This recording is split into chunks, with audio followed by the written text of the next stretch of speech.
From people wanting him out, and the quicker Manchester United make the decision on the manager, I think it's better for everybody, because as I said, it's been a disaster for club but also the manager, and we're only waiting for the inevitable, I think. to winning manager of the month. From losing to Grimsby, I just think in games of football like this, when you play lower league opposition, if you don't do the basics well, you're going to come unstuck. to beating the Premier League champions.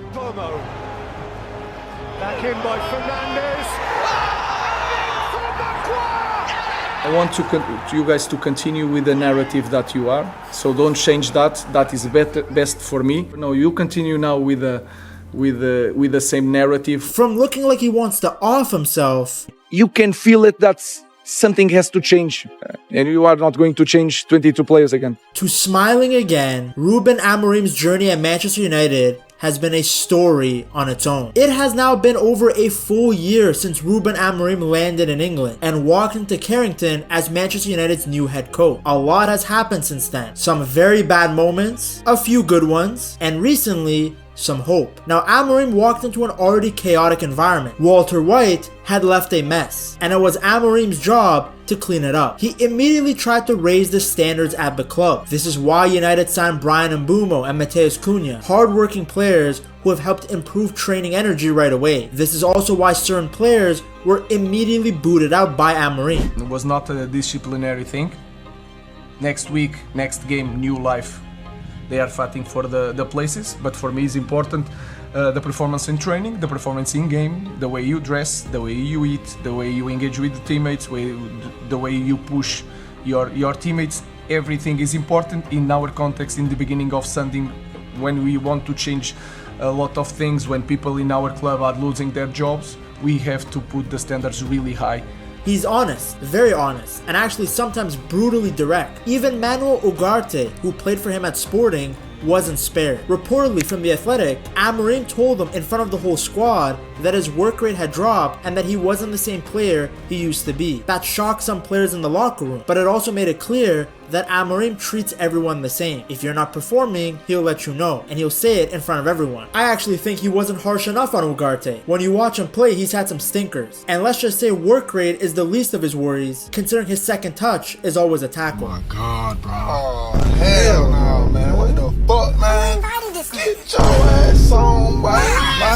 Amorim loves to give feedback to the whole group rather than one-on-one meetings. Reportedly, some players wish that he talked to them individually more, but Amorim wants the players to earn their place through training, not private chats. You can't glaze your way to the starting 11 in this team. The only player who's gotten a lot of face time is Bruno Fernandes, but that's mostly because Bruno goes to him directly and he's the captain, so he's essentially the squad's internal leader. I'd pay good money that Dalot also sees Amorim privately. I mean, reportedly they're cousins, and that's the only reason I can think of for why this guy's constantly in the starting 11. The biggest part of Amorim's first year was the tactical shift. United hired him knowing that he'd bring his 3-4-2-1 system, and he's sticking to it. He runs very hands-on training sessions, literally moving players around with his own hands if they're even a step out of position. Shadow drills are a big part of his routine. He kicks the ball into different areas and expects the whole team to rotate together instinctively. With fewer midweek games this season, he has finally had some time to make the system work. Still though,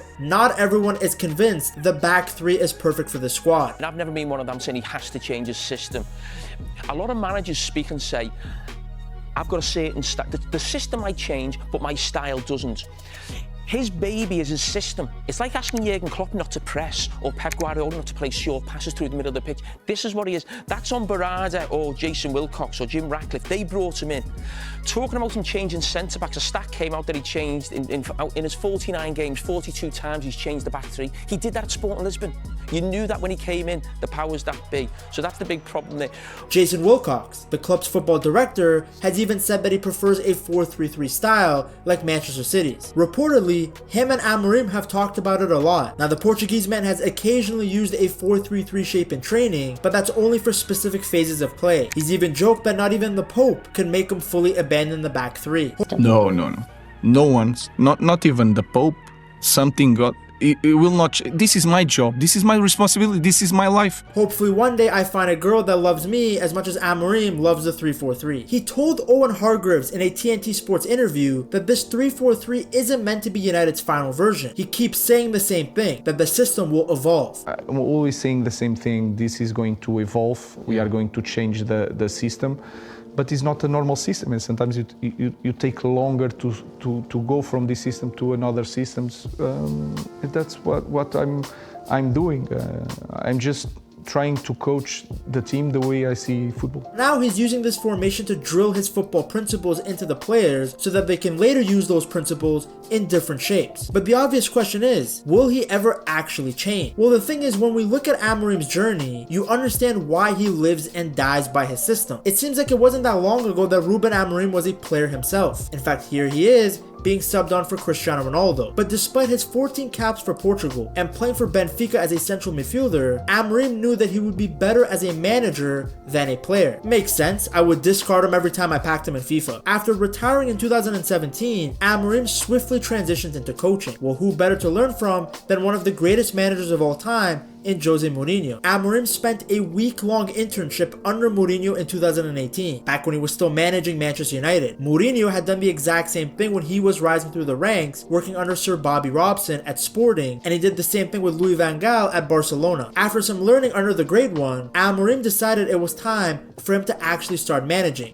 doing the real thing. His managerial career began in 2019 with Casa Pia, a team competing in Portugal's 3rd division. I wonder if he could have beaten Grimsby with these guys. The funny thing is, back then, he didn't play with this system. He started with a 4-4-2. He probably wanted to start simple because in 2018, Casa Pia were a semi-pro club playing in front of tiny crowds on a plastic pitch by a motorway. In fact, Amorim wasn't even officially the head coach at first. He came in as an intern, shadowing the registered manager, Jose da Paz. But pretty quickly, he became the real voice on the touchline. Like I said, he started with something the players all knew, the 4-4-2. Now, the first 2 games did not go according to plan. Both 1-0 defeats. Not ideal for your start. The sporting director at the time, Carlos Perez, later said that Amorim was so frustrated, he told people he might quit if he lost a 3rd game. He sounds like me in Foot Champs.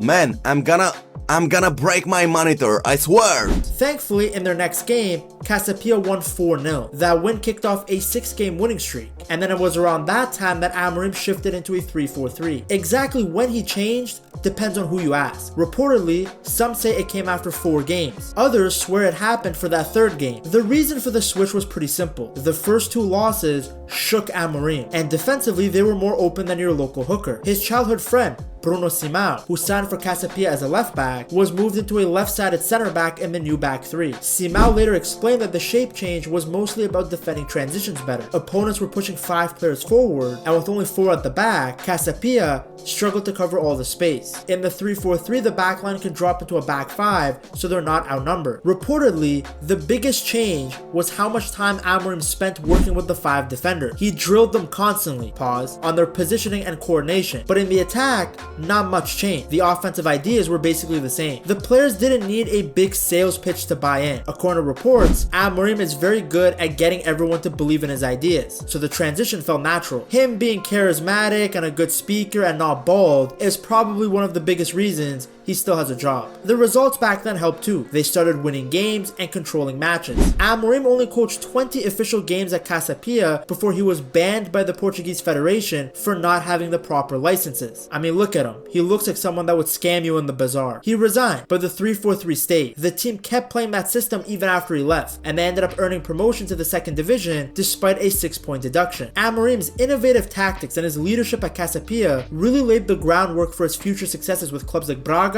and Sporting. The work he did there, the hands-on coaching, the switch to the 3-4-3, the focus on details, it was like a test run. It proved to him that his ideas could work. And once he knew that, he took the same courage and the same system to bigger stages. Braga was the first big step for him. By 2019, Ruben Amorim was still a young coach, but the people in Portugal were already talking about him. Braga brought him in to coach their B team in the 3rd tier, and it didn't take long for the club to realize they had something special. A few months later, in December of 2019, Braga Braga's first team was struggling in 8th place in the Primeira Liga. The board decided to sack Ricardo Sapinto and give Amorim the main job. On paper, it was a huge gamble, but it was a gamble that worked. From the start, Amorim stuck to his 3-4-3. His team pressed high, they attacked with speed, and moved as one unit. Defenders pushed up, the wingbacks flew forward, and the midfielders constantly shifted to create better passing angle. It wasn't just about defending deep and waiting, it was about taking control of games. And the results came pretty quickly. Braga won the Taça da Liga on January 25th, 2020, beating Porto 1-0 with a late winner from Ricardo Horta. A young coach lifting a trophy that quickly sent a huge message. This guy wasn't just a project, he was already delivering. Then came something even more historic.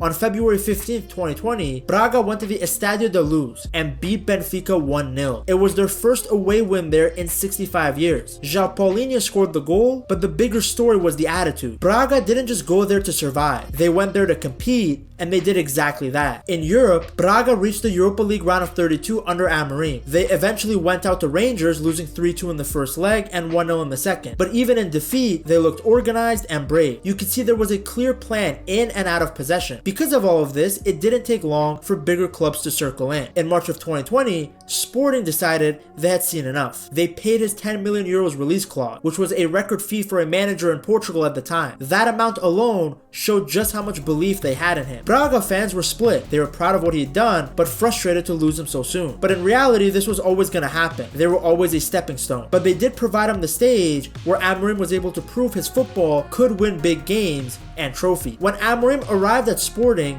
the club was in a tough spot. They were a massive name in Portugal, but they hadn't won the league in 19 years. Expectations were huge, and the patience was low. Sporting had paid a record fee to get him, so in many people's eyes, this was a big risk, especially since Amorim had not managed in the top flight for long. But he didn't care. He walked in, set up his 3-4-3 again, and started building his team. They were intense, disciplined, and fearless. In his first full season, Sporting did what felt impossible. They actually won the league. For most of the season, they were unbeaten. They defended really well, pressed aggressively, and were ruthless in key moments. The 3-4-3 shape gave them balance. The three at the back provided security, the wingbacks stretched the pitch, and the attackers were constantly buzzing around the front line. On top of the league, they won the Taça da Liga in January of 2021, beating its former team Braga in the final. In one season, Sporting went from nearly 20 years without a title to winning 2 pieces of silverware. Amorim had done what generations of managers before him couldn't. The next season, it was about proving Sporting could stay at that level, and that it wasn't a fluke. Well, they kept competing at the top of the league and picked up some more silverware, winning the Portuguese Super Cup by again defeating Braga. In Europe, they reached the Champions League round of 16. Now, they didn't go past that, but just being there and competing showed that Sporting were back on the map, not just in Portugal, but across Europe. The next season, Amorim didn't chase short-term success.